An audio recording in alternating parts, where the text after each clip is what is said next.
A RTV-ON marcou presença na ACIRO, na sessão de esclarecimento do Dr. Pedro Santana Lopes, candidato à presidência do PSD, onde abordou temas como a saúde, a educação, a ação social e falou também acerca da sua candidatura à presidência do Partido Laranja. Boa noite. Então, boa tarde, tudo bem? Um minutinho. Oh, como está?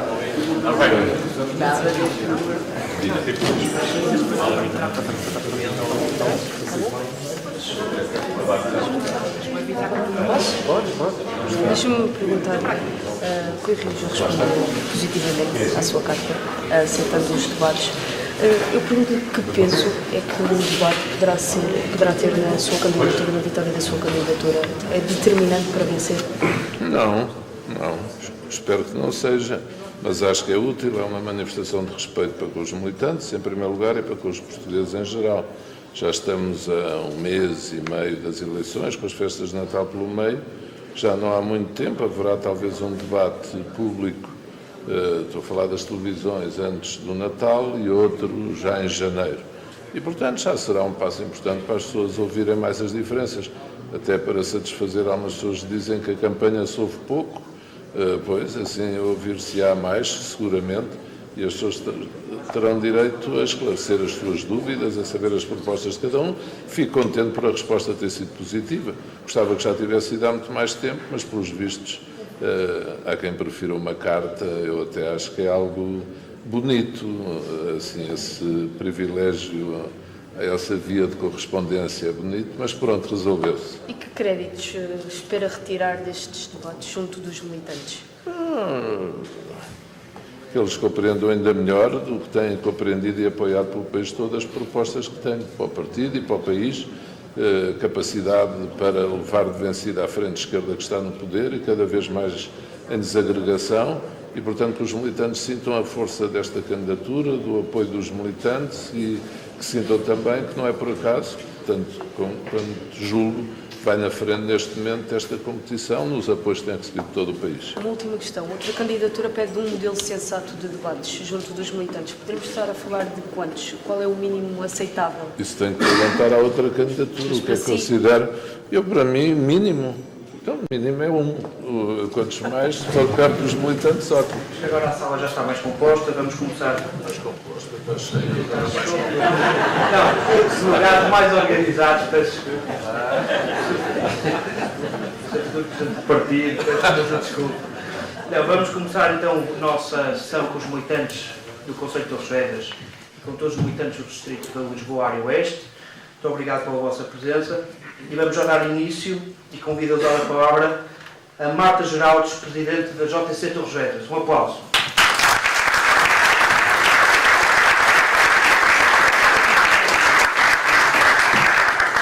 Muito obrigada a todos. Não estava à espera de intervir hoje neste convite da Carolina Correia de Sousa, mandatária da Digital Oeste, que não se encontra no país. Deu-me a minha missão assim, para tomar as hostes e falar em nome da JST Torres Vedras e todos os mandatários da candidatura do Dr. Pedro Passos Coelho da JST. Queria, primeiro que tudo, mencionar cada um de cada conselheiro e assim dar também o nome deles e demonstrar o apoio que eles dão ao Dr. Pedro Santana Lopes. Então, assim, do Oeste, referi que a mandatária Carolina Correia de Sousa, que por se encontrar no estrangeiro não está aqui hoje, eu, em representação da Conselhia de Torres Vedras, do Cadaval Mariana Calisto, da Lourinhã Soraya Morgado, da Linguer Sónia Ferreira, da Ruda dos Vinhos. É de Gama. Para todos eles eu pedi um forte aplauso também por esta das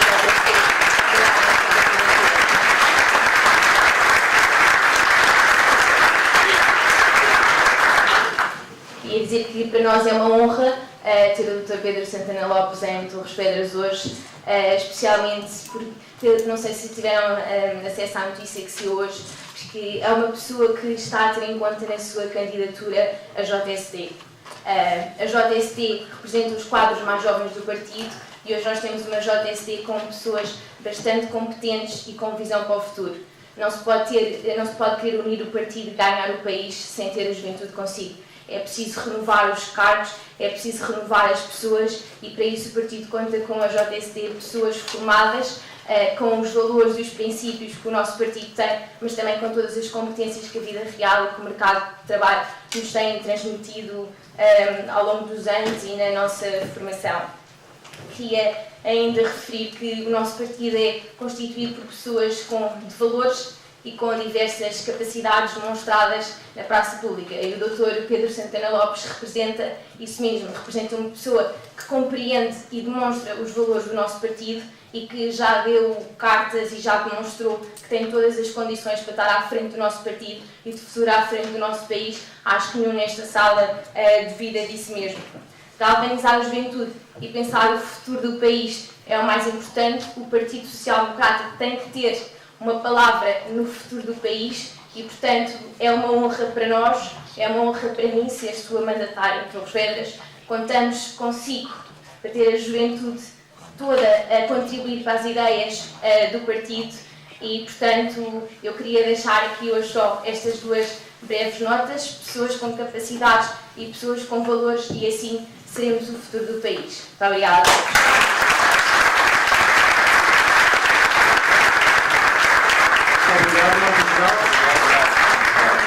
E agora convido a dar a palavra ao anfitrião desta noite, de Torres Vedras, o presidente do PSD de Torres Vedras, Marco Cónigo.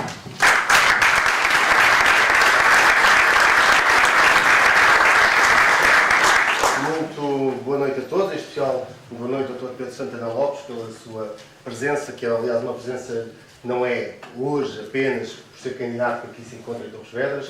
Aliás, o Dr. Santana Lopes diz muitas vezes e recorda muitas vezes ter aqui em Torres Vedras uma parte emocional da sua vida, quando andava de comboio, na sua juventude, depois de andar a dar aulas aqui bem perto. E, portanto, o Dr. Santana Lopes é, para mim, e creio que para muitos que aqui se encontram e que se encontram no país, uma referência do partido. É talvez o ADN que mais representa o ADN do partido, naquilo que é a sua capacidade mobilizadora dos militantes, na sua capacidade mobilizadora no país. E, portanto, é com muito gosto, sou o presidente do PSD de Torres Vedras, mas creio que, isso é uma evidência, vale um voto. E é bom dizer que cada dirigente, porque estamos a falar de diretas, vale apenas e só o seu próprio voto. E isso é importante porque estamos em diretas, não estamos em indiretas. E isso também é importante porque a outra candidatura, que respeito muito e tenho em consideração, como creio que a maior parte dos militantes tem, pelo opositor, pergunta muitas vezes, perguntem aos vossos vizinhos, aos vossos amigos, quem é que querem que vote? Quem é que querem que vote no partido, para a liderança do vosso partido? Ora, eu quero-vos dizer que não pergunto nem aos meus vizinhos, nem aos meus amigos, sobretudo os socialistas, em quem é que eu quero para o meu partido. Pergunto a mim próprio, na minha reflexão, quem é que eu quero que seja presidente do PSD, e eu quero que seja o Dr. Pedro Santana Lopes. Com muito, muito, muito gosto. E quero dizer também, relativamente às diretas e indiretas, que eu não sou insuscetível àquilo que nos rodeia, e até fazendo aqui um apelo, ou convocando um título de um livro do Dr. Pedro Santana Lopes, Percepções e Realidade, há uma certa percepção de que o Dr. Pedro Santana Lopes é o preferido do partido, mas que não é o preferido do país. Eu creio que é uma percepção absolutamente errada. Uma percepção absolutamente errada. E quero dizer-vos que, não pedindo conselhos, ou sobretudo aos socialistas, como vos disse, aos meus amigos e vizinhos, peço muitas vezes conselhos, percepções, àqueles que, não sendo militantes do partido, nos dão a honra e o privilégio de se candidatarem nas nossas listas, darem a cara pelo PSD, nas autárquicas, nas freguesias, na Assembleia Municipal e na Câmara Municipal. E aquilo que mais me dizem é que não compreendem quem, sobretudo, é militante de um partido, se candidata ou apoia listas contra o seu partido. E por isso, esses que não são do partido não têm dúvida nenhuma que apoiam o Dr. Santana Lopes, e esses também são uma parte muito importante do nosso país e, sobretudo, do nosso partido também, como ativo das nossas campanhas. Mas apoio muito o Dr. Santana Lopes pela sua visão, e acho que é importante que o PSD e o país, merece que o PSD possa governar, não agrilhoado com a Troika ou com outras troicas que esperemos que este governo do dia-a-dia não nos traga outra vez, mas com uma visão de futuro. E é importante, como vos disse também, na minha visão, ter alguém na liderança do partido que eu sei o que é que ele pensa. Porque já escreveu artigos, porque já refletiu e imagine-se também vai aos congressos dar aquilo que é a sua visão ao partido e ao país. Isto é muito importante. Não é antes de ser líder ou depois de ser líder que vai aos congressos, vai sempre, porque é também uma marca distintiva de quem quer ser militante, quem quer ser leal ao partido, e isso eu reconheço e tenho essa percepção muito clara na minha cabeça. E, portanto, Dr. Santana Lopes, é com muito gosto que o apoiei também há 10 anos, o resultado vai ser diferente, e vai ser seguramente uma grande vitória aqui em Torres Vedras, já se sabe quem ganha em Torres Vedras ganha no país, e, portanto, por esta casa, acho que fica muito fácil de perceber quem é que vai ganhar em Torres Vedras, por isso vai ganhar também no país. E daqui a 2 anos, será seguramente, por legitimidade própria, primeiro-ministro deste país, que o país vai decidir.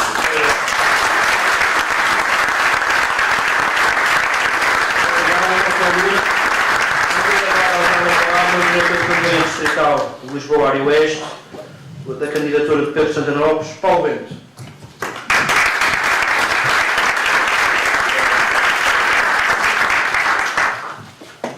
Bem, boa noite a todos.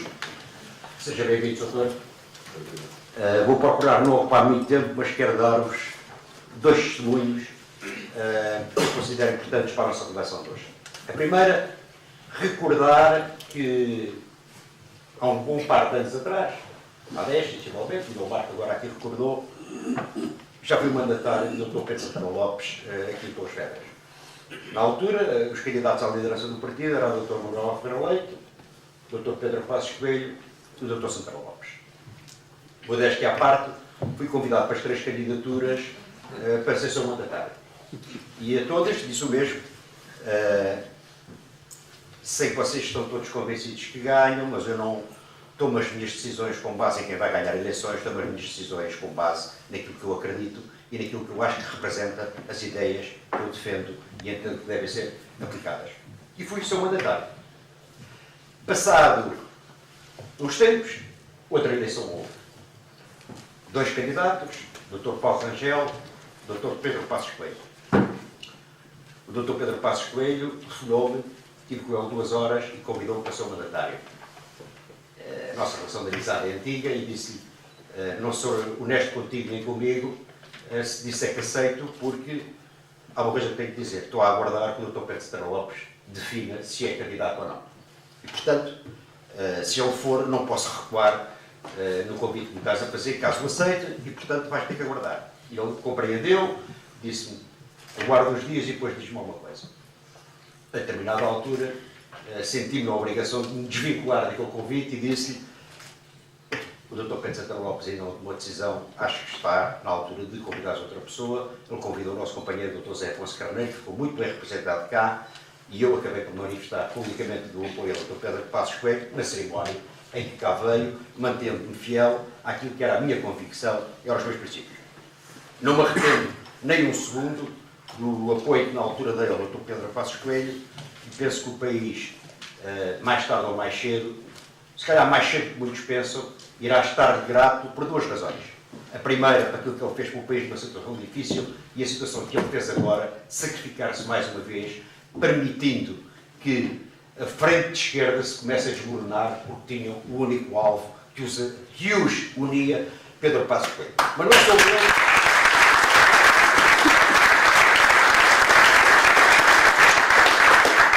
O país fala-lhe à justiça. Mas não é sobre ele que nós estamos aqui hoje para falar. Estamos aqui para falar daquele que o vai substituir. Daquele que sempre apoiei por convicção, independentemente dos resultados que pudesse vir a ter ou não. E era este testemunho que vos queria dar de que a minha presença aqui não é de agora, é de há muitos anos.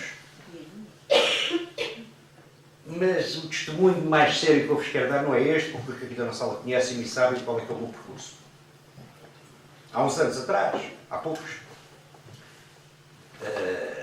uma grande militante deste partido, que já não se encontra no reino dos vivos, mas que está sempre na minha memória, a doutora Maria Filomena Moura Guedes, sabendo que eu estava a trabalhar na Misericórdia, sobre a chefia daquela instituição, deste homem que está ao lado, e pediu-me se podia ser recebida pela doutora Rita Valadas para resolver um problema uma criança de 20 anos, uma situação muito complicada.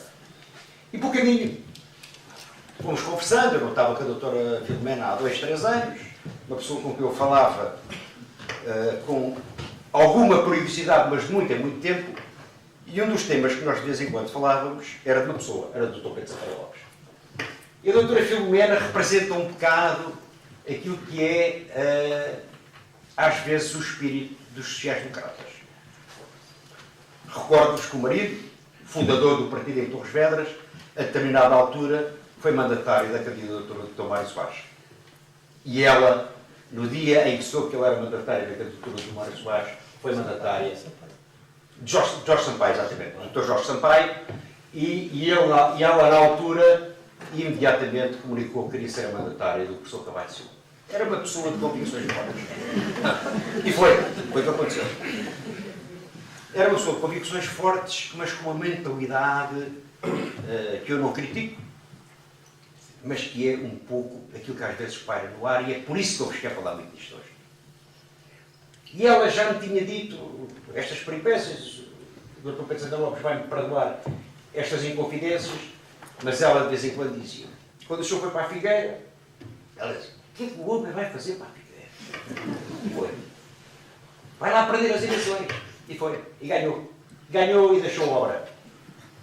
A seguir, em processos que eu nem quero aqui falar porque envolvem militantes que apoiam outra candidatura, acabou por ser candidato à Câmara de Lisboa. E dizia-me ela na altura, este também não tem mesmo juízo, agora vai-se meter esta aventura, com a esquerda, com o Paulo Portas a concorrer à direita, vai sujeitar a uma derrota, estava tão bem na Figueira, agora já estava bem na Figueira. E ganhou as eleições. Ganhou as eleições, não teve muito tempo em Lisboa, mas para quem lá anda todos os dias percebe perfeitamente que fez mais obra do que este senhor que lá está durante estes últimos anos. Nessa viagem que fizemos para Lisboa, para ir ter com a doutora Rita Baladas, falava-se em presidenciais. E ela disse-me, Paulo, tens que falar com o seu provedor. Lá se vai ele nestas coisas. Ele está tão bem na misericórdia. Olha, vamos lá ver se nos entendemos. O homem esteve na Figueira, o que é que ele ia fazer para a Figueira? Afinal, a senhora diz que não fez um grande trabalho. O que é que ele vinha fazer para Lisboa? Afinal, fez um grande trabalho. Agora vem para o caminho a dizer que ele está a fazer um trabalho notável na misericórdia. Para que é que ele se vai meter a presidência da República? A senhora já percebeu que este homem para onde vai faz obra, faz trabalho e, por vezes, são os próprios militantes que desconfiam das suas capacidades. A conversa terminou por mim.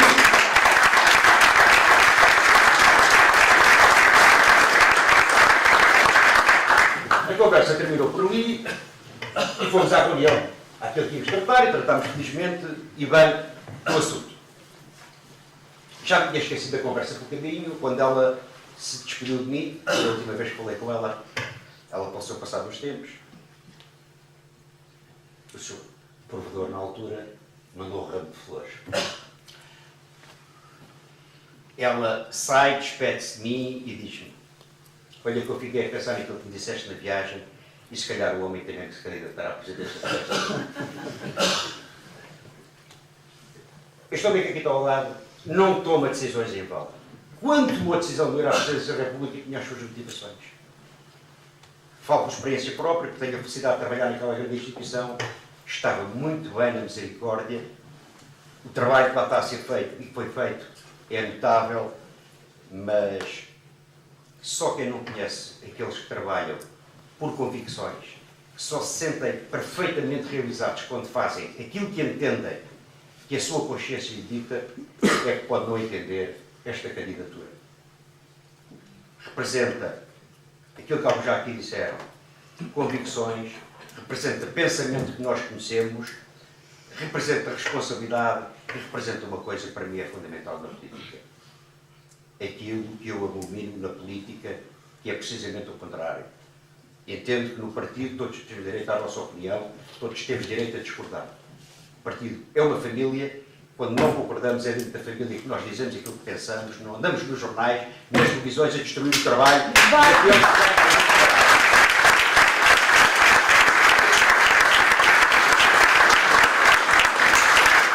Este companheiro sempre teve nas horas boas, nas horas más, porque tem uma coisa que eu prezo muito na vida, além das convicções, de me identificar com o pensamento. Lealdade ao partido, lealdade às suas convicções, lealdade àquilo que pensa ser o melhor para o país. Eu estou convencido que o melhor para o partido é elegermos o Dr. Pedro Santana Lopes, porque estou plenamente convencido que é aquele que nós temos que eleger para primeiro-ministro daqui a 2 anos, se o governo, entretanto, não cair. Um abraço a todos. Façam o que precisam.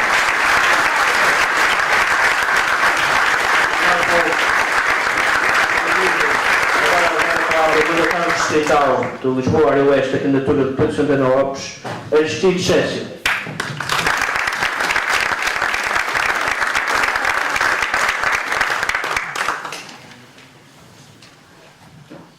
Muito boa noite a todos. Cumprimento naturalmente todos os militantes e pessoas aqui presentes e uma saudação especial ao Dr. Pedro Santana Lopes por ter vindo à região Oeste para falar sobre o propósito da sua candidatura.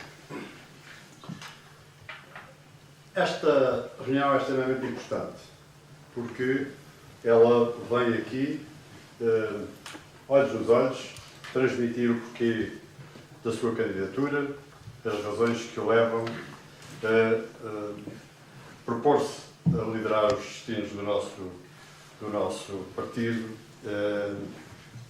nos próximos tempos.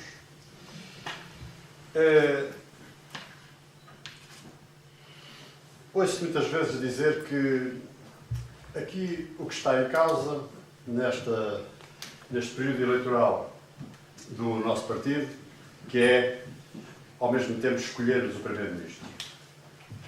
Eu devo dizer que acho que não é assim. Aquilo que está aqui em causa é escolhermos o líder do PSD. Aquele que vai unir o partido, que vai trabalhar o partido, de modo a que o partido venha a ter condições para depois assumir as eleições legislativas e aí termos um Primeiro-Ministro legitimado, com força, com uma base de sustentação do partido que é indispensável para liderar depois a seguir o nosso país. O Dr. Pedro Santana Lopes é uma pessoa que, como já aqui foi dito, que ao longo do tempo, não deixando de mostrar as suas posições relativamente aos diferentes assuntos do país e, em particular, às posições que o PSD assumiu, quer enquanto governo, quer na oposição. Mas há uma coisa que o Paulo Branco já aqui referiu, é que nunca ouvimos o Dr. Pedro Santana Lopes criticar de forma pejorativa o partido, como outras figuras importantes o fizeram.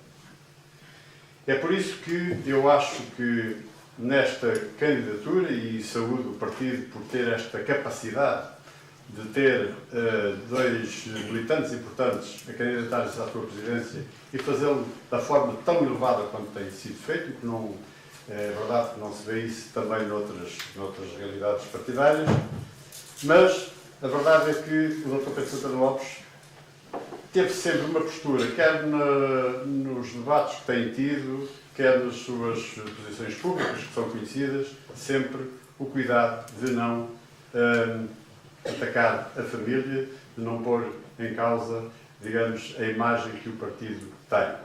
Até porque todos reconhecemos que o PSD herdou uma tarefa muito difícil, que foi agarrar o país na situação em que ele estava e que o conseguiu trazer, melhorar a situação e que, apesar de tudo, voltou a ganhar as eleições. Mas, em momento algum, ouvimos o Dr. Santana Lopes fazer críticas, quer ao líder do partido, quer às estruturas do partido. Ele sempre defendeu o partido e é isso que leva com que eu, desde a primeira hora, decidi apoiar o Dr. Pedro Santana Lopes, porque é o melhor para o partido. Naturalmente que depois de termos um líder forte no nosso partido a trabalhar, naturalmente ele vai ser o melhor Primeiro-Ministro. Mas não é ao contrário. Não estamos a escolher agora o Primeiro-Ministro. O que estamos a escolher agora é o líder do nosso partido. Eu gostava de enfatizar isso. O Dr. Pedro Santana Lopes tem provas mais que dadas, como já aqui foram referidas, em diversas áreas da gestão pública. Ele foi um excelente autarca, como já aqui foi referido. Ele foi membro do governo. Ele fez este trabalho também, já que foi referido, ao nível da Santa Casa da Misericórdia. Ele foi primeiro-ministro. E só não foi mais tempo porque o Partido Socialista afasta tudo o que é possível afastar para ir para o poder. E não nos podemos enganar que o Partido Socialista, quando diz que quer, digamos, nas grandes questões nacionais, convergência com os outros partidos, é mentira, não quer nada. Aquilo que quer é estar no poder. E foi isso que o Presidente da República do Partido Socialista fez quando tomou a atitude que tomou. Mas o Dr. Pedro Santana Lopes é um homem que tem toda esta vasta experiência e é um militante indiscutível desde a primeira hora. Nunca pôs em causa um partido, nunca deixou de defender o nosso partido e por isso eu, que quer agora é um líder partidário, não podia deixar de o apoiar e de achar, é a minha opinião convicta, que o senhor é a melhor solução que que os militantes têm para a liderança do nosso partido. Dr. Pedro Santana Lopes, eu estou convencido que o senhor e a presença das pessoas hoje aqui antecipam isso, vai ser o nosso líder. E eu estou convencido que, como é seu time, irá ter em linha de conta aquilo que são a opinião dos militantes, independentemente de quem apoiam nesta altura, porque eu sei que o senhor vai unir o partido, o senhor vai fazer com que o PSD se volte a afirmar como o grande partido que é e que vai vencer as próximas eleições. Por isso, Dr. Pedro Santana Lopes, todos aqui no Oeste, ou pelo menos muitos aqui no Oeste, eu queria que fosse a maioria e estou convencido que vai ser, vamos estar consigo nesta luta, uma boa luta, para conseguir o melhor para o PSD e para a sua afirmação.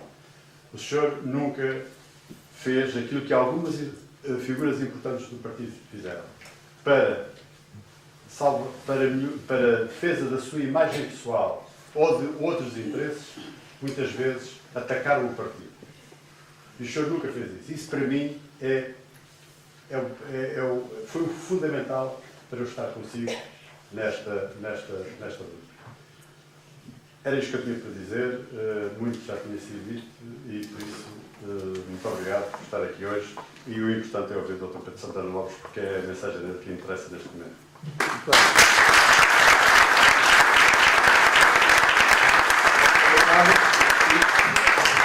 E agora temos um convidado especial esta noite, deputado, com bastante relevância, vice-presidente do grupo parlamentar do PSD. Uma salva de palmas para Carlos Abreu Mourinho.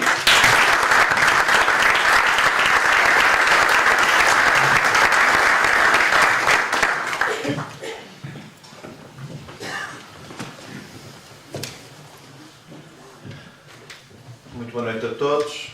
Cumprimento na pessoa do Dr. Pedro Santana Lopes e do nosso anfitrião Marco Paulino, cumprimento todos os presentes e queria agradecer o convite para dizer aqui umas brevíssimas palavras e elas têm que ser necessariamente breves, não só porque, como foi dito, estamos aqui sobretudo para ouvir o nosso candidato e futuro presidente do partido, Dr. Pedro Santana Lopes, mas porque grande parte daquilo que eu pretendia dizer já foi dito e muitíssimo bem pelos oradores que me antecederam.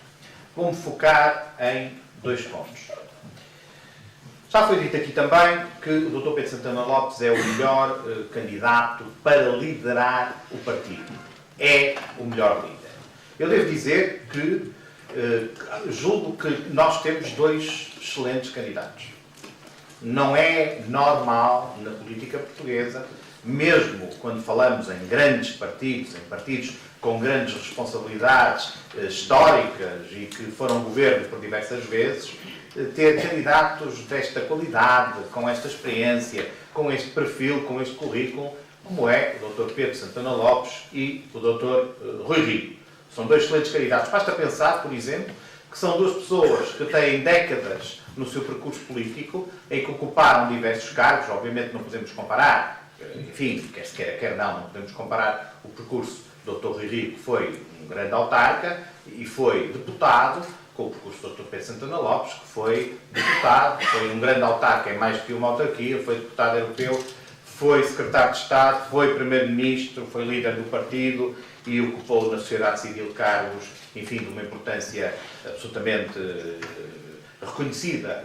Devo dizer que, para mim, e o contacto que tenho com as pessoas que têm mais intervenção na área social, o Dr. Pedro Santana Lopes foi, sem dúvida alguma, o melhor e mais categorizado provedor da Santa Casa de Misericórdia de Lisboa das últimas décadas. Não tenho qualquer dúvida sobre isso. Eu sou deputado no Alto Minho e não é normal, meus amigos, não é normal nós ouvirmos provedores da Santa Casa das Misericórdias do Alto Minho, como por exemplo dos Arcos de Valdevez, que até apoia outra candidatura, de Melgaço, de Ponta Barca, dizerem finalmente houve alguém em Lisboa, na Santa Casa de Misericórdia, que pensou nas outras misericórdias que estão espalhadas pelo resto do país e que criou um fundo, que foi o Fundo Dona Leonor, exatamente para apoiar a obra social e também a recuperação de património, que se preocupou com aquelas misericórdias que não têm, enfim, as capacidades financeiras que tem a Santa Casa de Misericórdia de Lisboa. Parece que isso já tinha sido feito,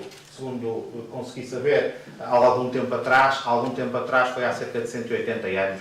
Parece que tinha havido qualquer ação desta natureza e foi preciso esperar 180 anos para que houvesse um provedor da Santa Casa de Misericórdia de Lisboa que pensasse nas necessidades das outras misericórdias deste país. Eu nem vim aqui dizer isto, mas veio a talho de foice e digo-vos que é absolutamente é um caráter distintivo deste homem que nós temos aqui, que será o futuro presidente do PSD, que tem no seu rosto marcado a grande marca, se me permitem a redundância, da social-democracia, que é a área social e a intervenção social e a preocupação com os outros.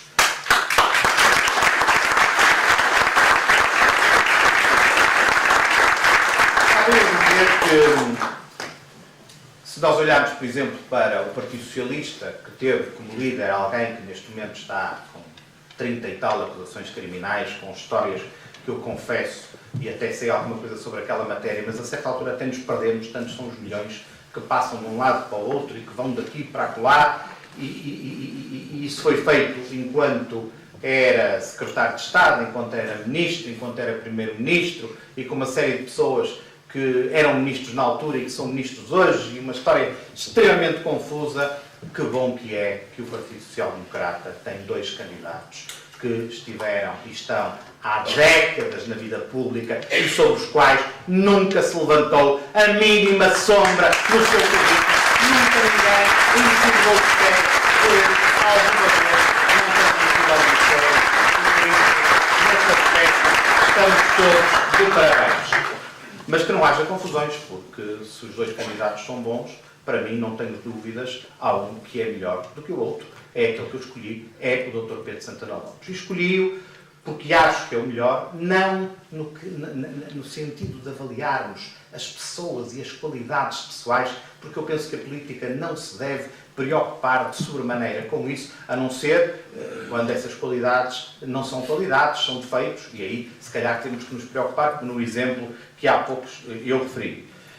Mas quando nós falamos em qualidades de liderança, nós falamos em capacidade de discurso, nós falamos em propostas, sobretudo propostas para o futuro, nós falamos em soluções para os problemas do país e, meus amigos, na minha opinião, não há qualquer possibilidade de comparação entre aquilo que é o percurso do Dr. Santana Lopes, o discurso político do Dr. Santana Lopes, as propostas que tem para o país na área social, na área da coesão territorial, na área da economia, na área do emprego, na área das políticas públicas de juventude, num conjunto de matérias onde o Dr. Pedro Santana Lopes construiu, ao longo de décadas, e ao longo do seu percurso tão valioso, construiu um pensamento, construiu uma lógica de afirmação pública que lhe dá, e nos dá a nós, totais garantias de melhor preparação para desempenhar o cargo de Presidente do PSD e de futuro Primeiro-Ministro.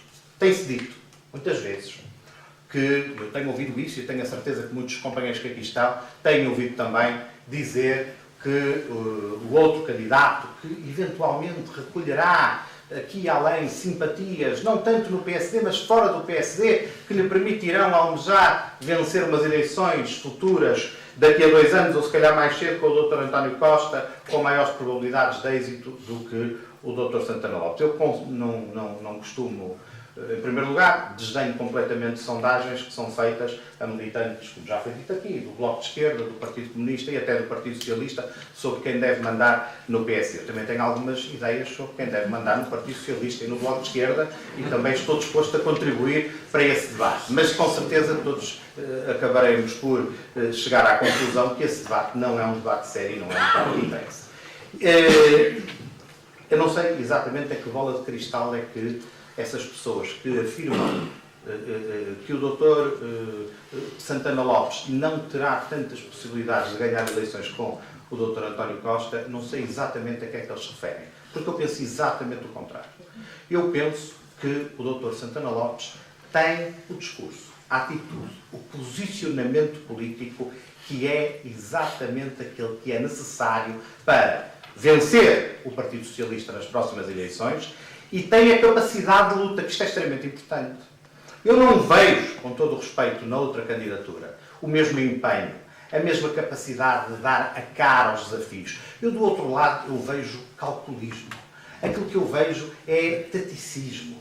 Aquilo que eu vejo é temor, até dos debates. Valha-me Deus!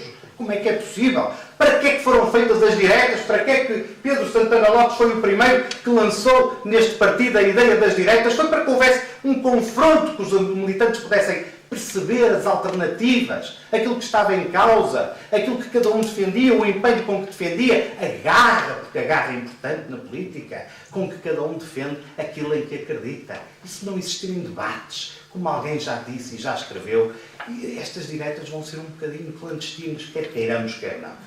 Hoje em dia, estas questões são extremamente importantes. São extremamente importantes e válidas, mas não bastam. Temos que ter debates televisivos. Temos que assistir a um confronto democrático, a uma dialética democrática aberta entre os candidatos que querem liderar o Partido Social Democrata e que depois estarão em condições de defrontar e de vencer o Dr. António Costa. E aquilo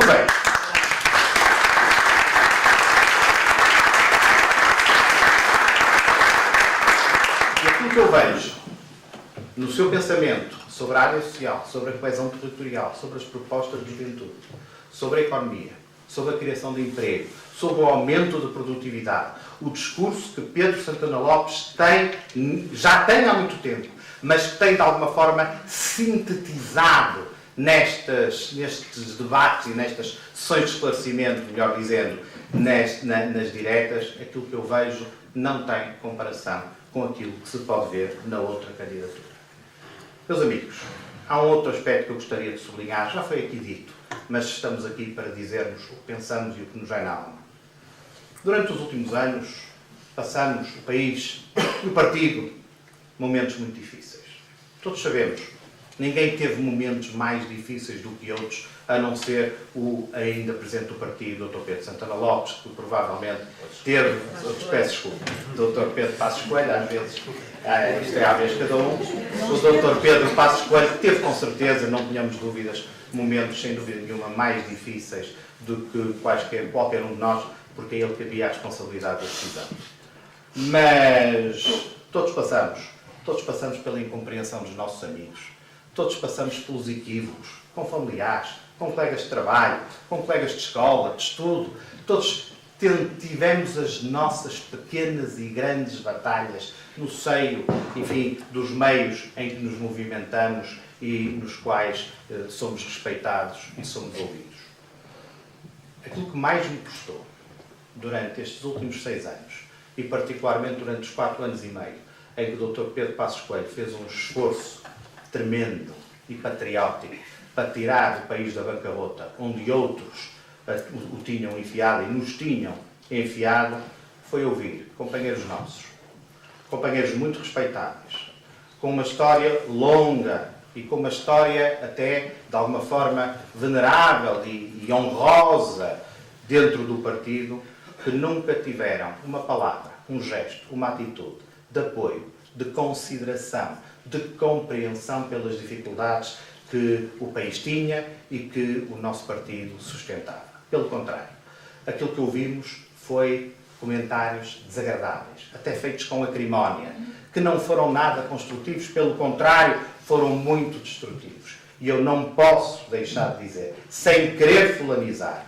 sem querer pessoalizar, não posso deixar de constatar que grande parte daqueles que nos meios de comunicação social estiveram sempre contra nós, estão agora, meus amigos, na outra candidatura.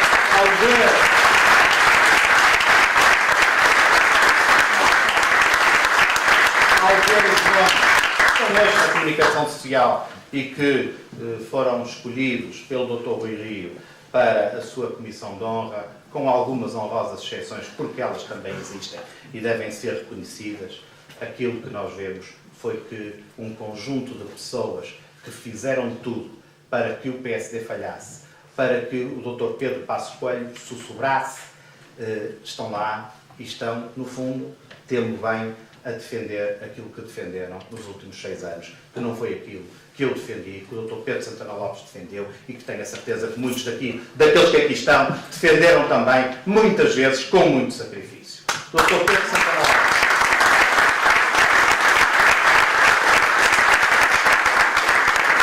Dr. Pedro Santana Lopes é o candidato indicado, adequado para o tempo em que estamos. É o candidato indicado e adequado para vencer António Costa. Não estamos num momento de um discurso tecnocrata e sem esperança. Pelo contrário, nós temos que ter um discurso abrangente, um discurso aberto, um discurso que fale às pessoas. Temos que ter um líder que protagonize esse discurso, que fale com as pessoas a linguagem que as pessoas entendem. E, meus amigos, se pensarmos bem nisto, só há um candidato com essas capacidades para vencer o Partido Socialista nas próximas eleições legislativas e esse candidato é Pedro Santana Lopes. Não sei se estava a dar a seguir ou não, mas acho que ninguém ainda fez. Era bom fazer o agradecimento pela assistência deste espaço a seguir e a vossa presença também. Dr. Pedro Santana Lopes, só dizer que o mandatário distrital ser Aristides pode ser um pronúncio, porque ele foi sempre o mandatário distrital do Pedro Santana Lopes. Perdão, eu não estou a dizer nestas trocas hoje. E, portanto, desde a primeira eleição foi mandatário, portanto ganhou, portanto pode ser que seja um pronúncio também para consigo. Não terei, nem espero que lhe diga muito, nem terei muito a dizer. Estava a tentar aqui, agora quem falava por fim tem esta vantagem ou inconveniente.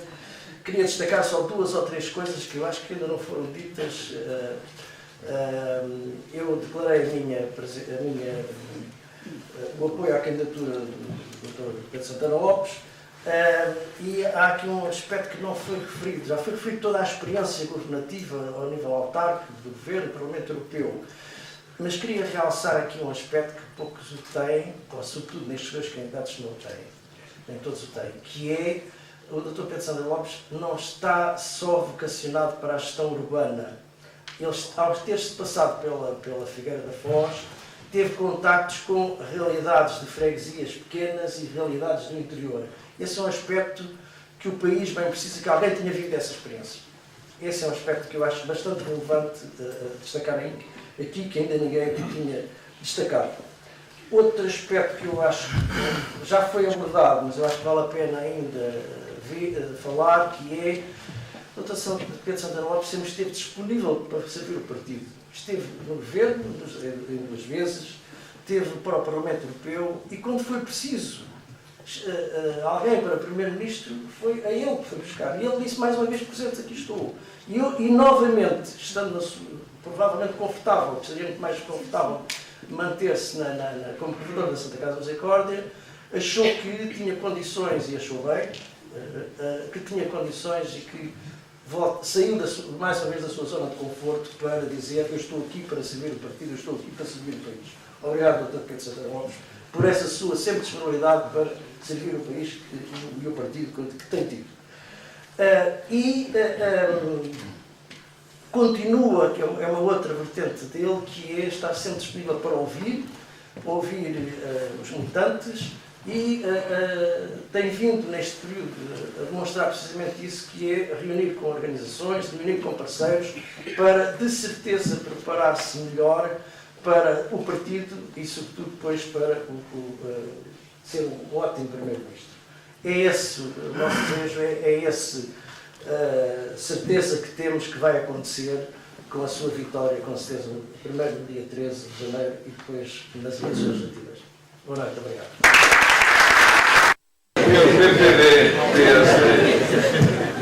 Boa noite a todos, senhores mandatários da Juventude, do PPD-PSD, Sr. Presidente da Comissão Política Conselhia, senhores deputados,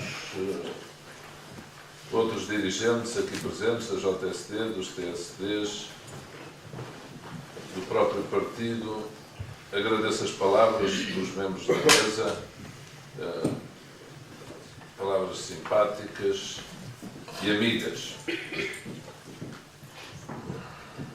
Já foi aqui referido, de facto, a ligação que tenho a Torres Vedras. Há uma de que falo pouco, mas que não esqueço, já agora refiro hoje.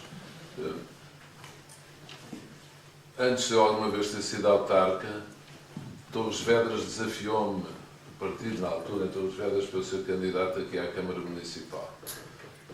Isso foi no ano de 1997, já lá vão 20 anos.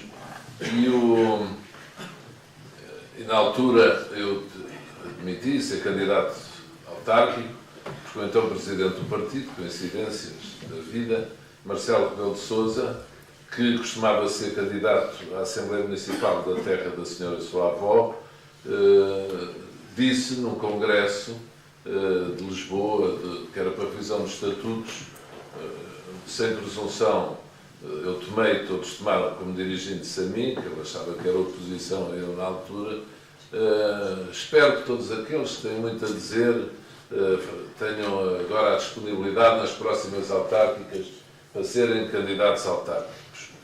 E pronto, eu pensei que era comigo e pensei que tinha que o ser. Houve várias hipóteses e pensei, bem, vou fazer com o Marcelo Rebelo de Sousa, e pensei, tenho os meus avós paternos, sou originário de Arganil, no distrito de Coimbra, do lado dos meus avós maternos, da Alté do Chão, ali no distrito de Porto Alegre. E pensei, bem, então vou ser candidato à Assembleia Municipal de Arganil, como Marcelo Rebelo de Sousa era à Assembleia Municipal da terra da sua avó Joaquina, penso que era o nome da senhora. E em Celurico de Basto. Exatamente. Mas depois comecei a pensar, bem, se eu me candidato à Assembleia Municipal e depois o candidato à Câmara perde, é uma amassada, quer dizer, vai tudo estar a ver que resultado é que eu tenho aqui e depois sou candidato à... Bem, então é melhor ser candidato à Câmara Municipal, o que foi muito complicado para a minha organização de vida na altura. E depois começou a soar no partido que eu tinha disponibilidade para ser candidato autárquico e o partido começou a fazer convites e os primeiros foram, de facto, foi aqui o partido em Torres Vedras. E que era um desafio aliciante, já na altura considerei o desafio desta terra, que eu conhecia de facto ter cá dado aulas nos meus 18, 19 anos, no Extraordinário Francisco Sancho, eu, que era ali na avenida que vai dar à estação, a Avenida 25 de Abril, como é que se chama? 5 de Outubro. A avenida que vai dar à estação, onde eu apanhava o comboio às 11 da noite, de regresso a Lisboa, que era o comboio que parava em todas as estações, chegava ao Recio ao meio-tal da manhã, 1h30, um quarto para as 2. Eu lembro às vezes, ia tão cansado que adormecia no comboio e o meu pai que me ia buscar à estação tinha que me ir acordar para eu sair do comboio que eu estava a dar. Dava aulas aqui ao pós-laboral, literatura portuguesa, história e filosofia. O meu pai foi saneado, depois do 25 de Abril, a minha mãe estava desempregada e, portanto, tínhamos de trabalhar para depois, no fim do mês, entregar o dinheiro naturalmente aos nossos pais. E, portanto, são memórias que não desaparecem. E aqui em Torres Vedras sempre cá estou e sempre cá venho. Naturalmente que essas memórias me assaltam especialmente. E isto a propósito da ligação às terras, que falaram aqui alguns dos oradores que me antecederam. Eu candidato-me à liderança do PPD-PSD também por isso. Julgo que a vida, por aquilo que a vida me tem proporcionado, eu conheço bem as nossas terras, conheço bem a nossa terra, o nosso Portugal, em todas as suas zonas, nas suas várias dimensões. E se não me falta conhecimento, saber de experiência feito, com as lições que tenho procurado, de facto, tirar da vida. Se é aqui o nosso Presidente Distrital, que ter dirigido a Figueira da Foz me permitiu o contacto com uma realidade não urbana, da organização do território, do abandono do território, a baixa densidade ou a desertificação, ou o desfavorecimento na instalação de equipamentos e infraestruturas, não é só, como sabemos, para o interior do país. Acontece também perto do litoral. Como aprendi ao longo de todos estes anos e sei, o desfavorecimento, o desnivelamento nas condições de vida das pessoas. E, portanto, de facto, a Figueira foi um enorme laboratório para a minha formação, um laboratório com todo o respeito, no sentido de poder, até na governação, logo aí avaliar quais as melhores decisões. Eu lembro, por exemplo, uma opção muito difícil que tinha que se tomar. Na política de fomento, na política de desenvolvimento, no planeamento.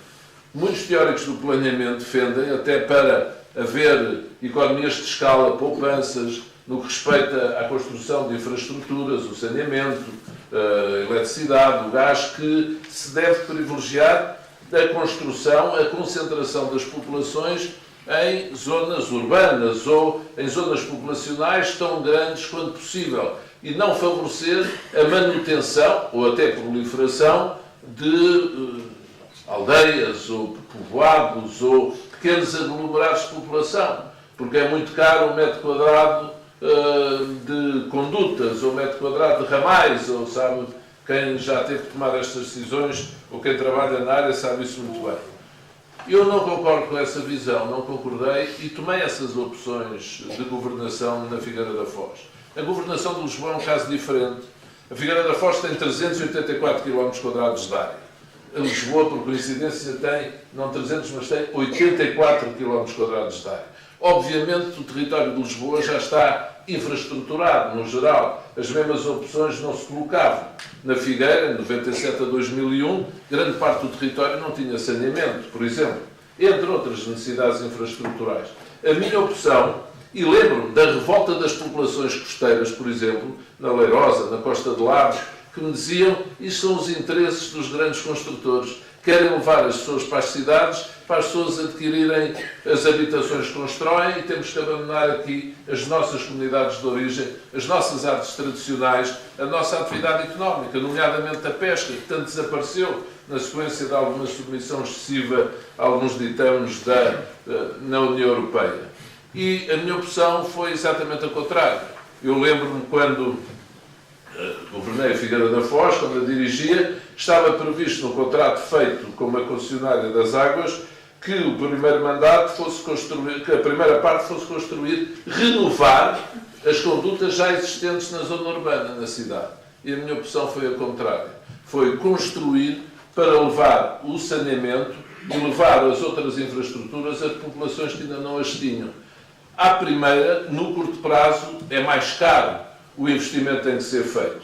A médio prazo, o retorno, o desenvolvimento integrado, a capacidade de motivação das populações, os seus laços familiares, a capacidade de continuar a desenvolver as atividades económicas que até aí vão a cabo, traz um retorno que muitas vezes não é mensurável nas primeiras opções que são feitas.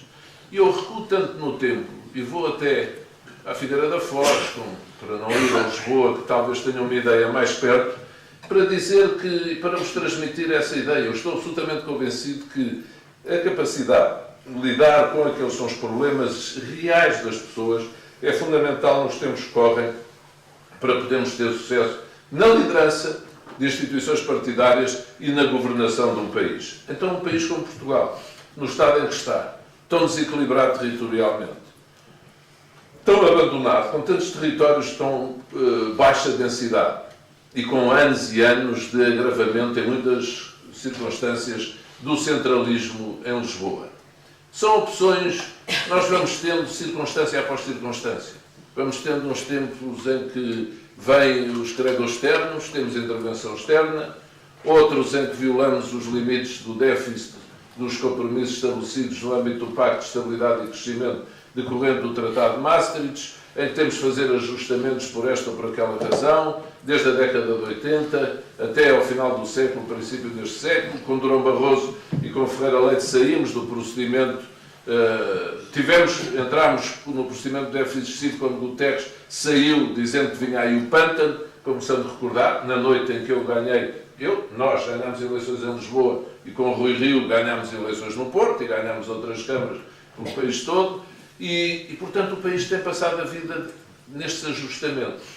E porquê? Porque o cobertor não chega também para tapar o corpo todo. Não tem chegado.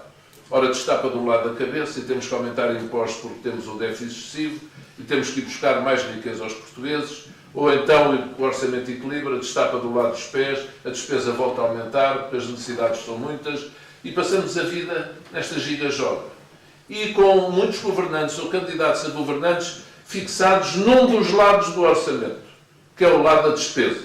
Julgam que os favorece ou julgam que os engrandece apresentarem-se e dizerem eu quero levar o déficit para o déficit zero, eu quero o equilíbrio total ou mesmo o saldo positivo.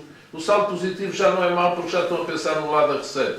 Mas o que tem, na minha opinião, faltado muito a este país e a algumas teorias macroeconómicas mais ortodoxas é pensar-se exatamente desse lado da receita, a criação de riqueza, a preocupação com o crescimento económico, o apelo às forças produtivas do país, do nosso país, aos parceiros sociais com quem tenho reunido, para alcançarmos, de facto, um pacto para a melhoria e o aumento da produtividade.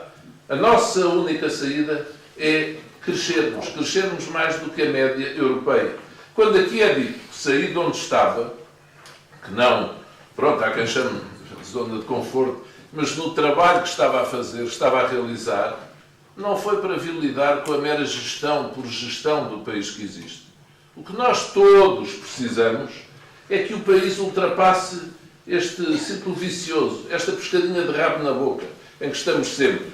Temos que ajustar, fazer ajustamentos extraordinários, depois temos uma folga e depois, com a folga, voltam os desequilíbrios e voltamos a ter que ajustar. E a questão é esta, a saída é essa. É crescer economicamente, é atrair investimento, é ter políticas fiscais ousadas, é chamar aqueles que tomam decisões de empresas, de fundos de investimento. Há fundos de investimento, por esta Europa fora, que conheço pela minha vida profissional, nos últimos anos, pelo esforço, pelo trabalho feito de recuperação pelo governo de Pedro Passos Coelho, pelo reequilíbrio conseguido no país, tomaram decisões de considerar Portugal como prioridade para os seus investimentos. Fundos de investimento, capital de risco, outros que investem pelo mundo todo, até o continente australiano, que aqui, por exemplo, na Europa, não vinham até Portugal, investiam, ainda investem em Espanha. E que aqui, há 2 anos, há 3 anos, tomaram essas decisões. Não, vamos para Portugal. E, de repente, saiu-lhes este governo. O governo da frente esquerda. O governo de socialistas, comunistas e da extrema-esquerda, do Bloco de Esquerda. E, naturalmente, e eu, respondendo-lhes a muitas questões que colocavam, eles perguntavam se de facto o país ia mudar, se íamos respeitar os compromissos com Bruxelas. E na altura todos duvidávamos, porque o que era dito na campanha eleitoral por António Costa, e não só, e pelos dirigentes do PCP e do Bloco de Esquerda, na campanha eleitoral há 2 anos, era que tudo isto tinha que ser revisto. Que Pedro Passos Coelho era um exagerado. Que Pedro Passos Coelho queria fazer mais do que a Troika. Que Pedro Passos Coelho aceitava compromissos com Bruxelas que não deviam ser aceitos. E quando passaram as eleições, que nós ganhámos, é bom lembrar, que nós ganhámos, quando, semanas antes, as sondagens, os opinion makers, muitos, diziam que era impossível ganharmos, que António Costa vinha de viagem triunfal da Câmara de Lisboa para a vitória nas eleições, quando conseguimos ganhar essas eleições, tivemos depois a formação deste governo e o anúncio de que finalmente vinha aí a justiça que o governo anterior não tinha conseguido alcançar no trabalho que tinha levado a cabo. E passado pouco tempo, como Pedro Passos Coelho disse ao longo desta legislatura, eles estavam a deixar de lado o seu plano A para pegar num plano B. E o plano B, o que foi, é muito escasso. foi socorrerem-se de medidas que estavam previstas até em áreas ou em itens da nossa governação, levando-a a cabo e levando essas medidas a cabo, conjugadas com outras próprias das suas opções, as devoluções, por exemplo, dos rendimentos, num calendário até mais acelerado do que tinha sido previsto por Pedro Passos Coelho e pelo PPD-PSD, mas num caminho que é sempre mau caminho, que é a salada russa, a mistura, a incongruência, a incoerência das medidas, a falta de convicção, o estar-se a governar com um programa de outrem em parte e não com o próprio. Porque perceberam rapidamente, chegados ao poder, que tinham que satisfazer esses compromissos com Bruxelas, tinham que os respeitar e tinham que, ao mesmo tempo, gerar confiança no mercado externo, assegurar o acesso ao financiamento externo, ter confiança de quem estava de fora a olhar a economia portuguesa para se poderem manter no poder e para não haver um descalabro imediato. E foi isso que fizeram. E muitas vezes, quem foi mais longe do que a própria Troika, ou do que a Troika, se cá estivesse, exigiria, foi, por ironia do destino, este governo. Na contenção do investimento público, em limites atingindo patamares de contenção nunca antes visto, com sacrifício real e efetivo de necessidades do funcionamento do Estado e de necessidades de funcionamento da sociedade. Eu, por mim, nunca falei, antes de serem publicados os relatórios das comissões técnicas, por exemplo, sobre os incêndios. Mas hoje em dia sabe-se. Falhas que houve no Estado. Falta de presença do Estado. Falta de reparação de equipamento considerado indispensável. Por erros, por insuficiência de dotação orçamental. O que é facto é que falhou. Como tem falhado agora repetidas e sucessivas vezes. Como vemos, infelizmente, no Serviço Nacional de Saúde também, a insuficiência das dotações. E aí, então, ainda sei melhor do que falo, pelo trabalho na Santa Casa Misericórdia de Lisboa. Sei como o Estado pede hoje em dia, nomeadamente à Misericórdia de Lisboa, para realizar, por exemplo, operações da lista de espera do Estado Central, por exemplo, na área da ortopedia, por falta de profissionais, por falta de condições. A crise social que foi gerada, nomeadamente com as classes profissionais, as reivindicações de médicos, de enfermeiros, a instabilidade em muitas unidades de saúde, a falta hoje em dia de capacidade dessas unidades de saúde para responderem a esses anseios e às necessidades das populações. E por todo o país onde ando, já não falo nisso, já não falo no funcionamento corrente dos hospitais e dos centros de saúde. A falta de cumprimento de promessas feitas durante anos e anos para construção, por exemplo, de hospitais centrais. Está aqui a nossa deputada da Madeira, Sara Madruga.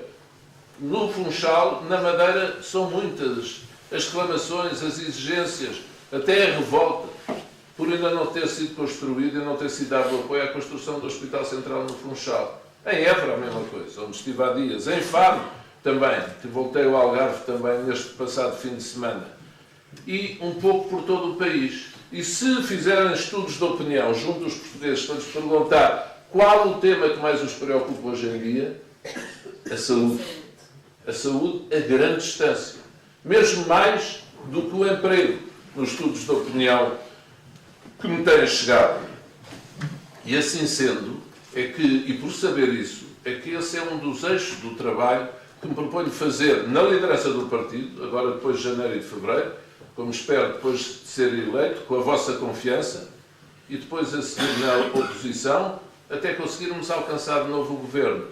Crescimento económico, coesão do território, reorganização territorial e as políticas sociais, o seu financiamento, o seu desenvolvimento, a estruturação da capacidade de resposta às pessoas. Eu não estou a dizer isto por ser candidato.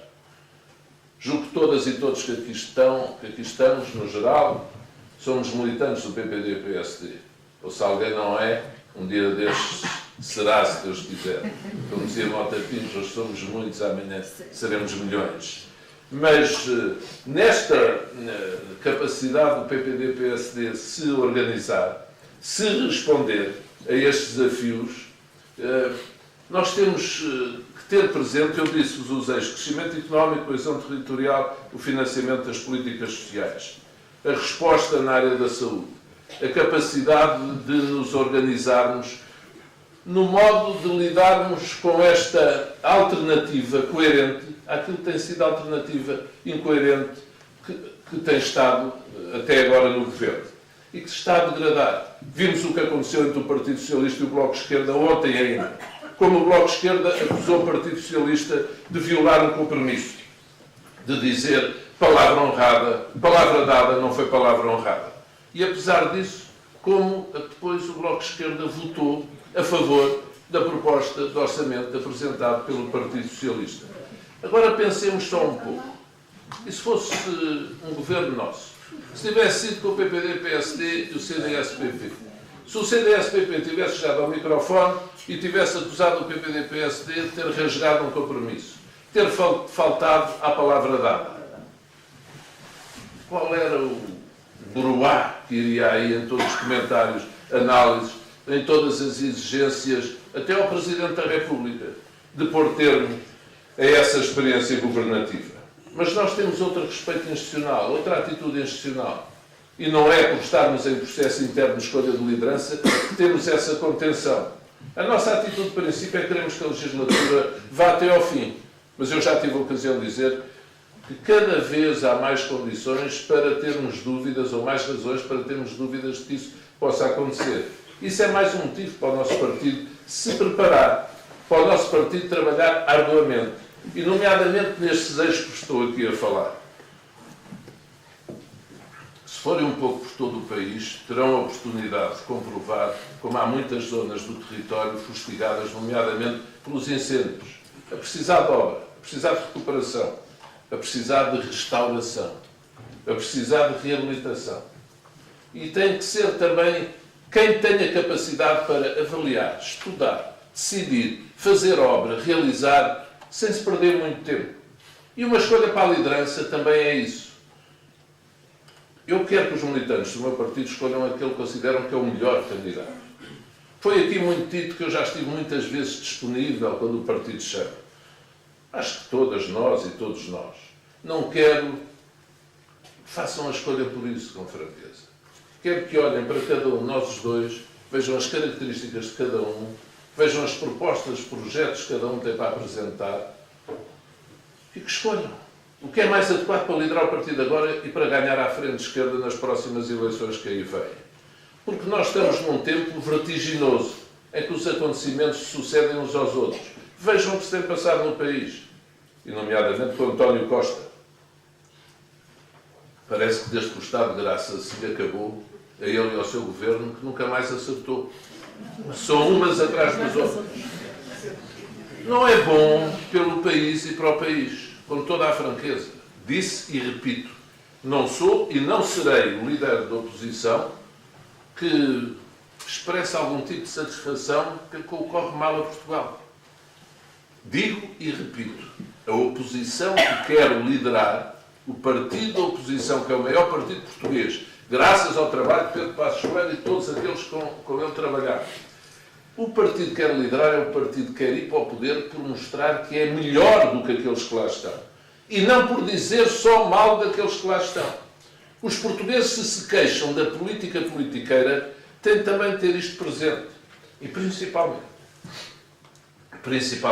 de se dizer depois de ser eleito e de se fazer aquilo que se disse antes e quando se era candidato. Eu também tenho dito isto e repetido por todo o país. Antes de ser candidato a eleições, e nomeadamente em Lisboa, se quiser um exemplo mais próximo, quando ganhei lá as eleições, mas também quando não ganhei. Eu disse antes que obras é que ia fazer. Era muito mais fácil não ter dito que ia construir o túnel do Marquês, ter assobiado para o lado e depois ter eleito ter dito, não, eu quero fazer o túnel do Marquês. Não. Eu sabia que ia ser uma decisão polémica, difícil, controversa, mas pus lá um tótem, um quadrado enorme, um cubo, enorme, a dizer, aqui vai nascer o túnel do Marquês. E de onde a onde? Mais os outros, né? Daqui a fazer espaços verdes, piscinas ia construir. O que é que queria fazer em Monsanto? O que é que queria fazer no Parque Mayer? É assim que eu entendo a maneira de fazer política.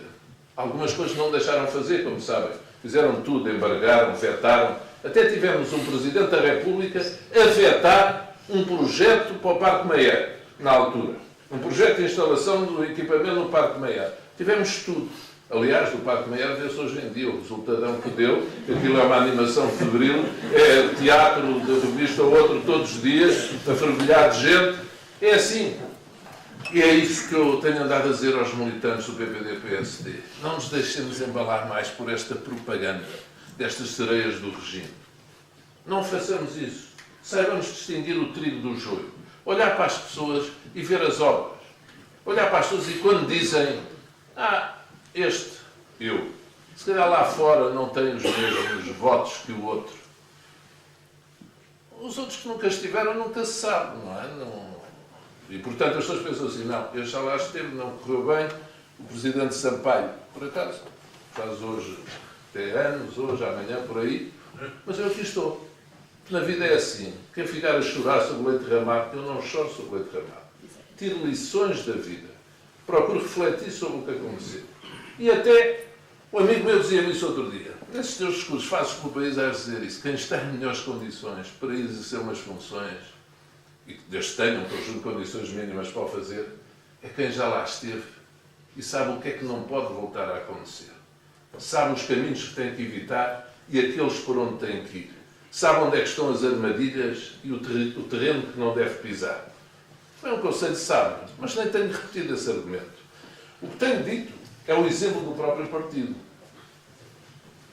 Não tenho votos lá fora porque é que o partido me vem sempre convidar. Qualquer dia terei 136 anos, se Deus quiser, e já terei 136 anos de idade e o partido vem-me convidar para ser candidato a Presidente da Câmara Municipal de Lisboa, a dizer que tem que ser o senhor, que não há outro, o senhor é que tem votos lá fora, o senhor é que pode ganhar as eleições. Então a que é que ficamos? Podem dizer assim, mas é para a Câmara de Lisboa. Bem, normalmente diz-se que ser Presidente da Câmara de Lisboa está algures entre ser Ministro e ser Primeiro-Ministro. E até se diz quem é Presidente da Câmara de Lisboa é meio caminho andado para ir para Primeiro-Ministro ou Presidente da República. Então, e sabem porque é que os outros que agora dizem não, isto para Primeiro-Ministro é outra questão. Até uma senhora que eu considero e estimo, que foi Presidente do partido, nossa companheira, também foi uma das pessoas que me convidou há 6 anos ou 7 anos para ser candidata a Presidente da Câmara de Lisboa. Sabem porque é que na altura não disseram isso? Não também tinham dito, não, ele lá fora a coisa não funciona bem. É mais dentro do partido. Porque eles não queriam, não vão a essas.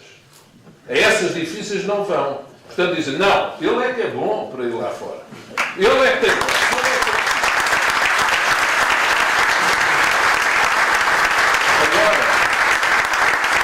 Agora, como é para o Governo, e percebem a diferença entre Câmara e Governo. Apesar de tudo, Câmara é para um Conselho, Governo é para o país todo. Não há normalmente ninguém, como diz, até julgo que é o nosso companheiro Luís Marques Mendes, diz às vezes a brincar, isso não há perigo. Ficar num lugar vago de ministro, quando há um ministro para se demitir, não há, que há sempre candidatos para ocupar. Agora, para candidatos a autarquias é mais difícil. Eu este ano não quis ser candidato à Câmara de Lisboa, por uma razão, depois de ter pensado muito, o partido ter insistido muito, não fazia sentido estar a trocar Lisboa por Lisboa. Provedor da Santa Casa Musical de Lisboa, já trabalho para Lisboa e por Lisboa e com Lisboa muito. E, sinceramente, acho que o partido também tem que encarar isso de frente, ter outras alternativas preparadas para disputar essas eleições. Aqui é diferente.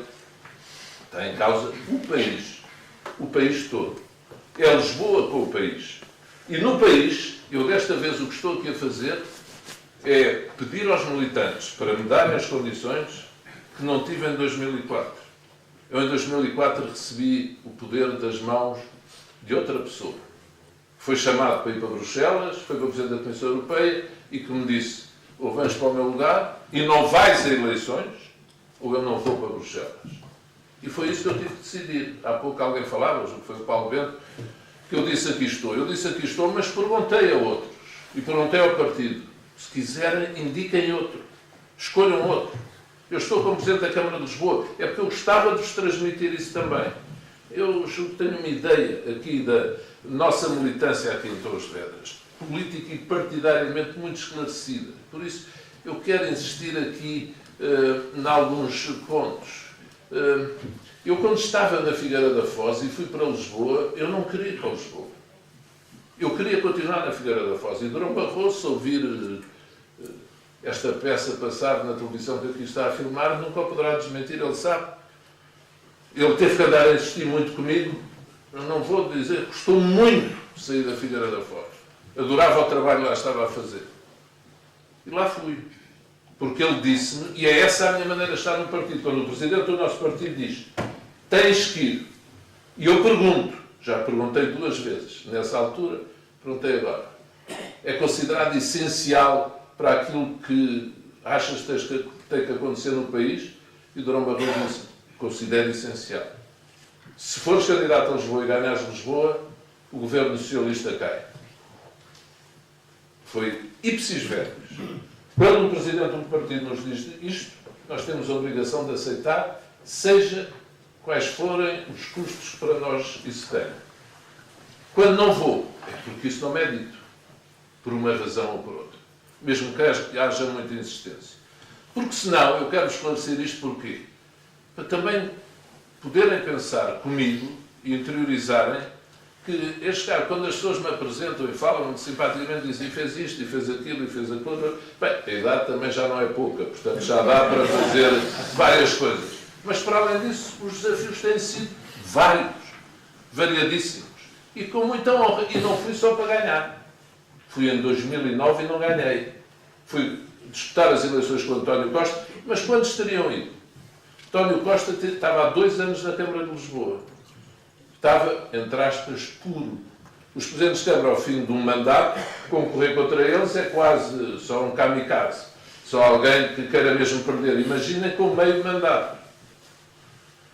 Isto para vos dizer que há, de facto, uma maneira de estar no partido. E quando eu apresentei a minha candidatura, há pouco mais de um mês, eu disse, eu venho para clarificar. E também o modo de estar no partido. A relação com o partido.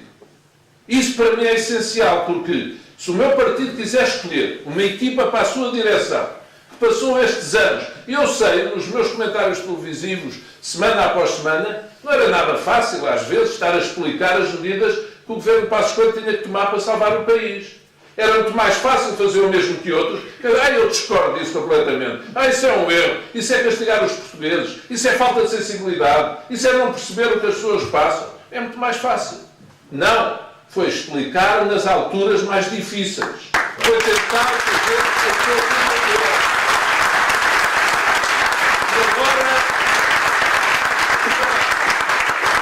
E agora estão aqui deputados. Passaram muito mais do que eu. No Parlamento, a ter que lutar todos os dias ali, a defender daqueles ataques. E agora, como é que é? Agora, tudo para Pedro Passos Coelho. Eu tenho andado pelo país, eu sei de tudo aquilo que falo. Vários presidentes de Câmara me têm dito que receberam telefonemas neste ano anterior a dizer, olha, vai haver, se calhar, uma candidatura, o senhor apoia. E vários presidentes de Câmara deram chamadas corridas em ouça a quem estava a telefonar. Dizer, eu não quero ouvir falar de candidaturas. Eu estou aqui a combater nas autárquicas. E enquanto o Dr. Passos Coelho for presidente do partido, eu estarei com ele e estarei a apoiá-lo. E então, essas pessoas que andaram metidas nesse processo, que andaram metidos na aula magna com os nossos adversários, amigos políticos, que andaram na Associação 25 de Abril com o Coronel Vasco Lourenço a dizer mal do nosso governo, é que vêm agora para a direção do partido, logo a seguir, mal Passos Coelho sai. Acho que isto tem de ser clarificado. Mas não é por esta razão que eu me candidato. Também é já agora. Se não levam a mal, é o já agora. Já agora eu quero saber o que é que o meu partido pensa sobre isto tudo. Porque se os militantes considerassem normal estas atitudes, disseram assim, já passou, Pedro Passos Coelho saiu, agora venham outros. Então, acho que tínhamos de fazer um debate profundo sobre o que é um partido, a maneira de estar num partido, porque a partir daqui todos nos sentiríamos legitimados para ter os mesmos comportamentos, as mesmas atitudes. Olha, eu discordo, vou discordar em público e para a semana vou à Associação de 25 de Abril pedir ao Coronel Vasco Lourenço para fazer lá um discurso contra o meu partido, porque de certeza no próximo Congresso vou para a direção do partido. Eu estou a ironizar um pouco, mas é custoso.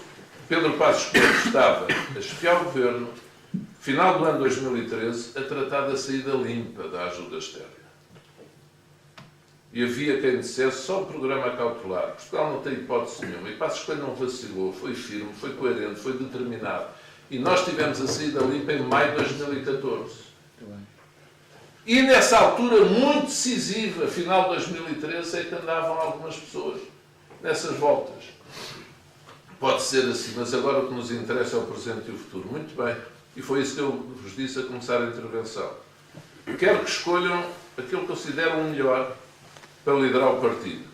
Aquele que tem mais capacidade política para depois do Congresso, finalmente agora já vamos ter debates aqui no interior do partido, e foi o que eu disse ontem. Se não tivermos no interior do partido, como é que eu posso ir pedir ao Dr. António, pedir? Não, exigir ao Dr. António Costa, depois de ser eleito, para fazermos um debate sobre esta primeira parte da legislatura. Foram aceitos hoje os debates. Muito bem. E eu gosto é que as coisas sejam resolvidas e não fustigo ninguém, nem vou agora pegar, conseguiu-se. Não, está resolvido. O importante é que as pessoas agora vão poder ouvir mais profundamente, apesar do limite de tempo, 50 minutos, as posições de cada um. E clarificar e fazerem melhor até as suas opções e as suas escolhas. Isso julgo que é importante, mas mais importante vai ser depois. Debater com António Costa. Ganhar à frente de esquerda. E quero dizer e quero repetir aqui, Jerónimo de Sousa disse anteontem que este processo de escolha da liderança PPD-PSD visava viabilizar uma solução de bloco central. Eu confesso que todos temos simpatia por Jerónimo de Sousa, mas eu tenho que dizer que ele está completamente enganado, pelo menos no que me respeita. O PPD-PSD, comigo na liderança, não voltará ao poder antes de ganhar eleições legislativas.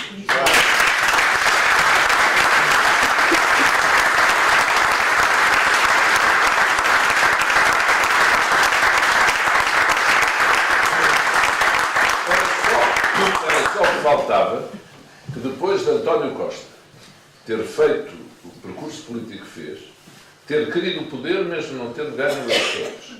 Respeitamos. Os termos de Estado de Direito é formalmente legítimo. Depois de ter escolhido aqueles parceiros para ter apoio parlamentar. Agora, depois de dificuldades e depois desta experiência que se está a degradar, tentar, que já tentou, apoios em matérias importantes no meio de todo este percurso, mas tentar formar qualquer tipo de acordo com o PPD-PSD. Nem é por isso. Eu sou contra o Bloco Central há muitos anos. E volto a dizer-vos, aquilo que eu vos estou a dizer aqui não é por ser candidato. Se eu não gostasse muito das companheiras e dos companheiros e não tivesse o respeito que é merecido, eu até podia mandar um vídeo com as minhas afirmações de anos anteriores, passo o exagero. Se não fosse o gosto aqui estar convosco. Eu, em 2008, como aqui foi dito, fui candidato às diretas. E a aposta grande defendi crescimento económico. A outra, reorganização do território e coesão territorial. A outra, na altura, falava muito na harmonização fiscal, por causa até da descida de impostos em Espanha. E a questão é que o país não mudou nisto. O país continua a crescer pouco, como cresce desde o ano 2000, depois do primeiro impulso dos fundos europeus. E é por isso que eu vos digo, caras companheiras e caros companheiros, desta vez, tudo vai ser diferente. Vou ter a legitimidade do voto, primeiro dos militantes, depois dos portugueses. Não vou receber o poder, herdeiro à força, das mãos de ninguém. São as minhas companheiras e os meus companheiros que me vão dar a maioria, se Deus quiser, e depois, com essa força dessa legitimidade, vamos à conquista da maioria no país. Não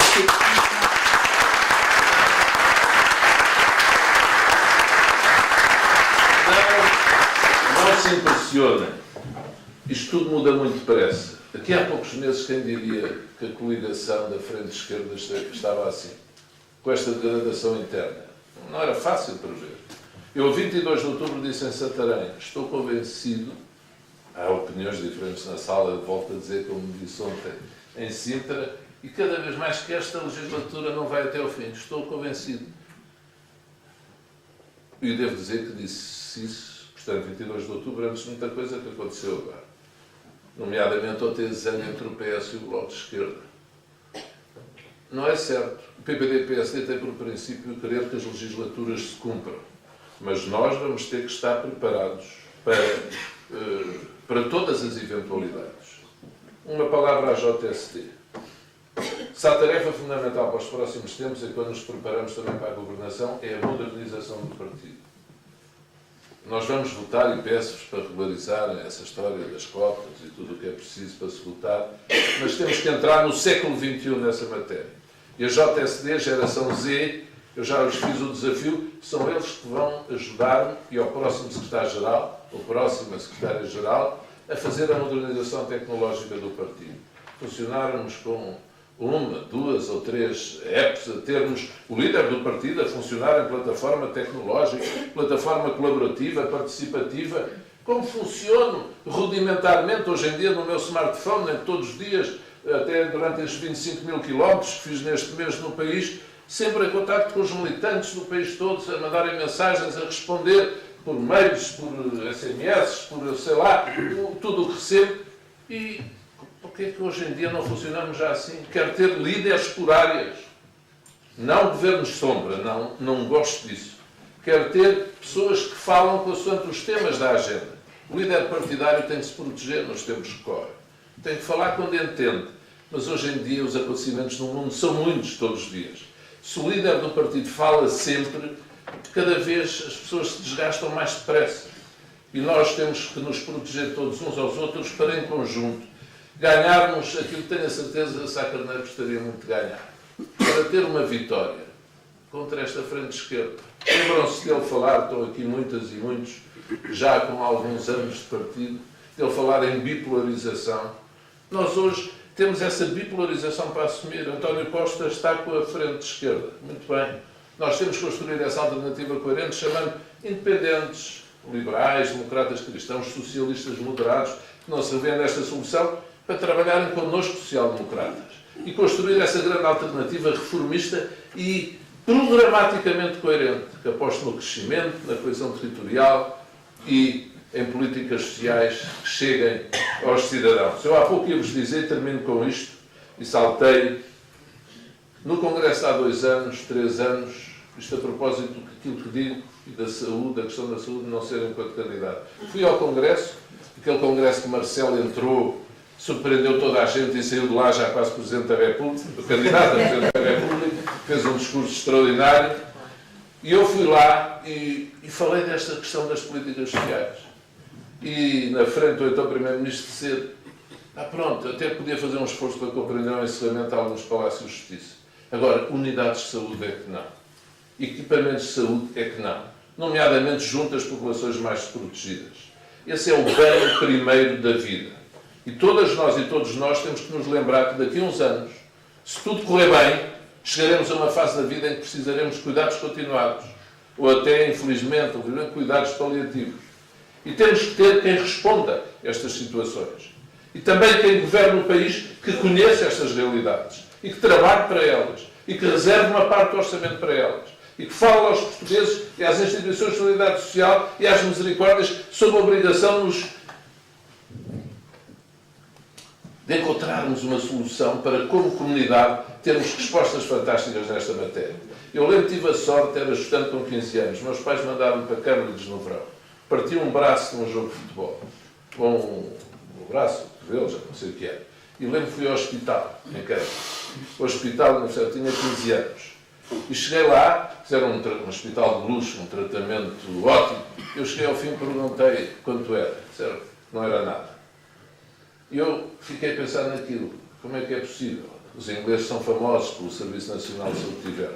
Eu fui em Gondomar um grande hospital, visitar um companheiro nosso que tinha tido, enfim, usaste moda. E o Hospital Fernando Pessoa, em Gondomar, um hospital com condições extraordinárias. Agora, uma coisa que eu não estou de acordo e vos quero dizer, é que cada um tem que pagar em função dos seus rendimentos. O Estado tem que ser solidário, social, mas não pode tratar todos aqueles que têm muitos meios de maneira idêntica e prestar serviços grátis, ou quase grátis, igual àqueles que não têm nada ou têm muito pouco.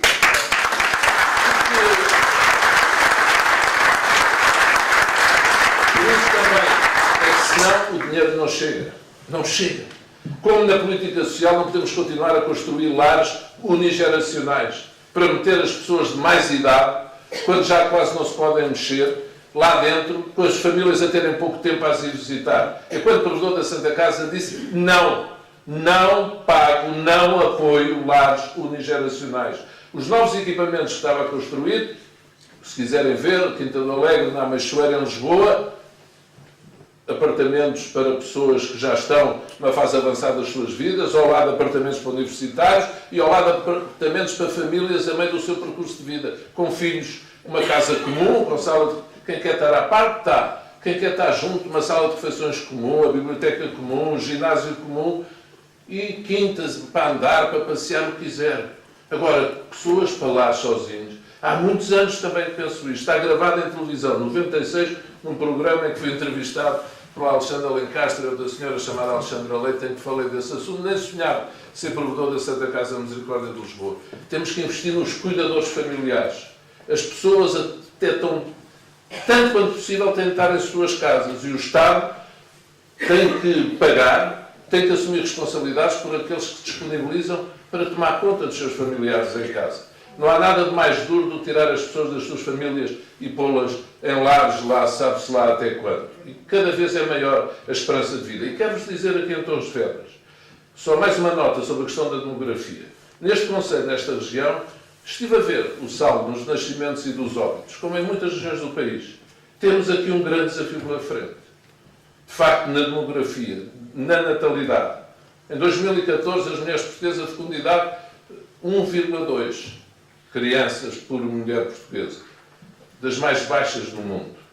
No último ano, houve um ano ou dois que a coisa melhorou um pouco, mas ainda estamos muito baixos. Bons indicadores na mortalidade infantil, noutros, sim senhor, mudados. Agora aqui temos que fazer um grande investimento nos estímulos fiscais, na dedução por número de filhos, na construção de casas para famílias numerosas, no estímulo, como digo, de condições financeiras, nos estímulos às empresas que empreguem também famílias que vão progredindo na sua fertilidade, na sua fecundidade e que tenham mais filhos. Precisamos de mais portuguesas, de mais portugueses para equilibrar a pirâmide etária, para o sistema de segurança social ser sustentável.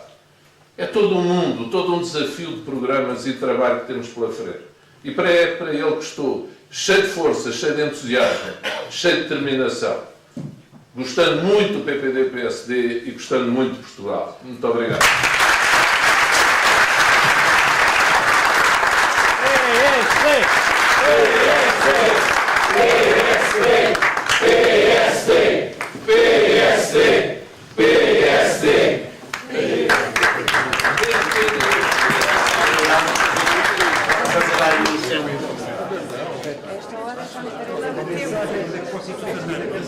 Até amanhã, se Deus quiser. Boa noite. Na próxima quinta-feira, dia 30 de novembro, o candidato à presidência do PSD estará na inauguração da Vila Natal em Óbidos. RTV On, a sua televisão online.